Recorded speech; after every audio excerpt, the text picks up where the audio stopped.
Corduroy by Don Freeman.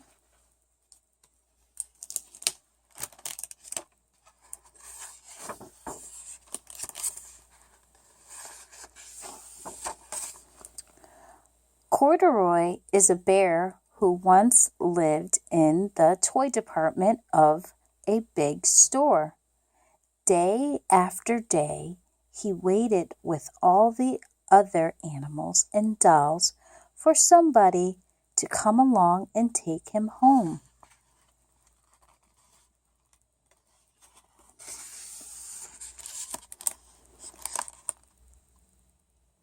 The store was always filled with shoppers buying all sorts of things, but no one ever seemed to want a small bear in green overalls.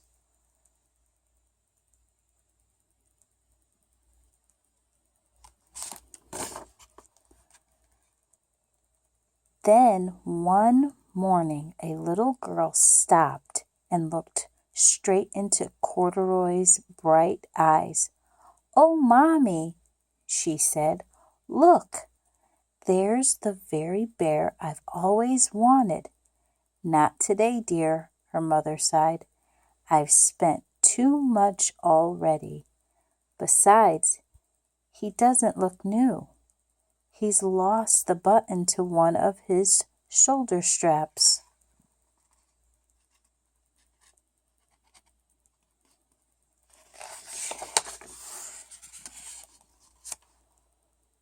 Corduroy watched them sadly as they walked away.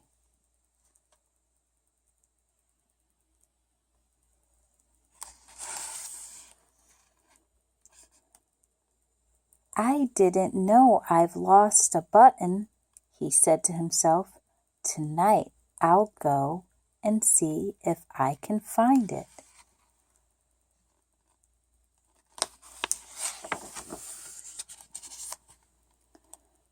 Late that evening, when all the shoppers had gone and the doors were shut and locked, Corduroy climbed carefully down from his shelf and began searching everywhere on the floor for the lost button.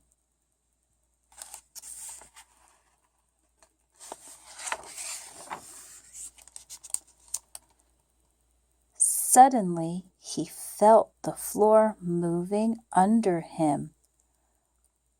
Quite by accident, he had stepped onto an escalator, and up he went.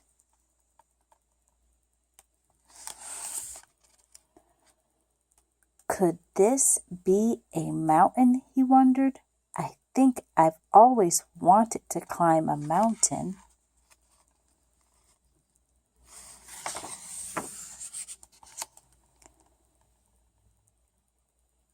He stepped off the escalator as it reached the next floor, and there before his eyes was a most amazing sight.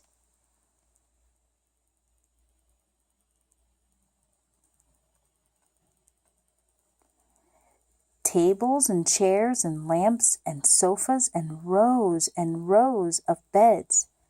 "This must be a palace," Corduroy gasped. "I guess I've always wanted to live in a palace."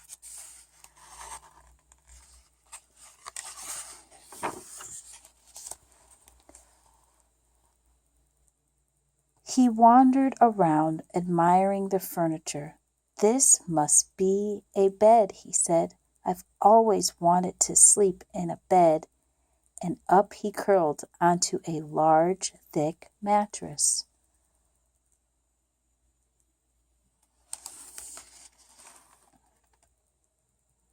All at once he saw something small and round. "Why, here's my button," he cried, and he tried to pick it up, but like all the other buttons on the mattress, it was tied down tight.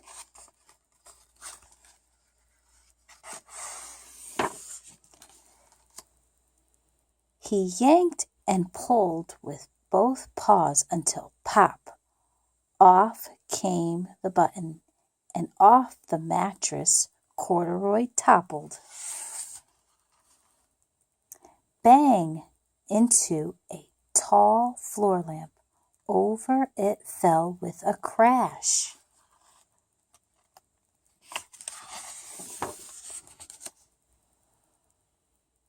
Corduroy didn't know it, but there was someone else awake in the store.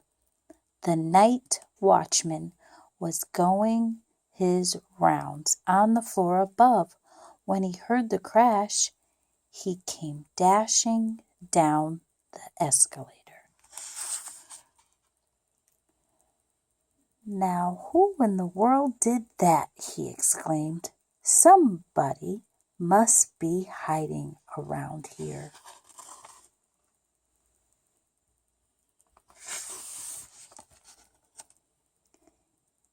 He flashed his light under and over sofas and beds until he came to the biggest bed of all, and there he saw 2 fuzzy brown ears sticking up from under the cover.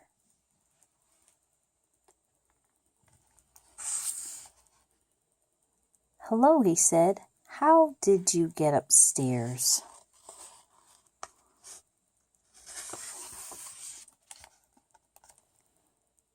The watchman tucked Corduroy under his arm and carried him down the escalator.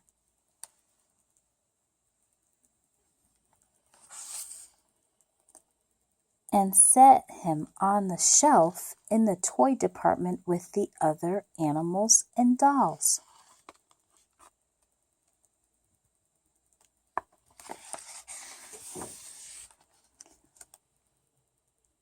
Corduroy was just waking up when the first customers came into the store in the morning, and there, looking at him with a wide, warm smile, was the same little girl he'd seen only the day before.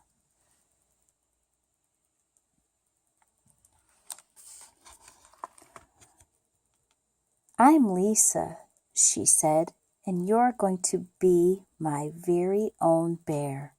Last night I've counted what I've saved in my piggy bank, and my mother said I could bring you home."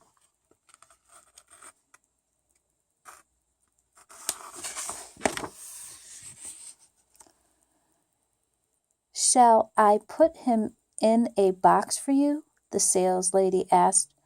"Oh, no, thanks," Lisa answered, and she carried Corduroy home in her arms.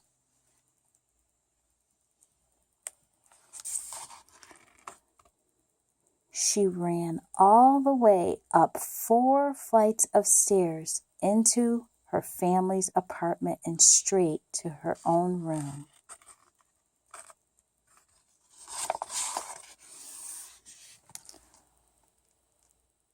Corduroy blinked. There was a chair and a chest of drawers, and alongside a girl-sized bed stood a little bed just the right size for him. The room was small, nothing like the enormous palace in the department store. "This must be home," he said. "I know I've always wanted a home." Lisa sat down with Corduroy on her lap and began to sew a button on his overalls. "I like you the way you are," she said, "but you'll be more comfortable with your shoulder strap fastened." "You must be a friend," said Corduroy. "I've always wanted a friend." "Me too," said Lisa, and gave him a big hug.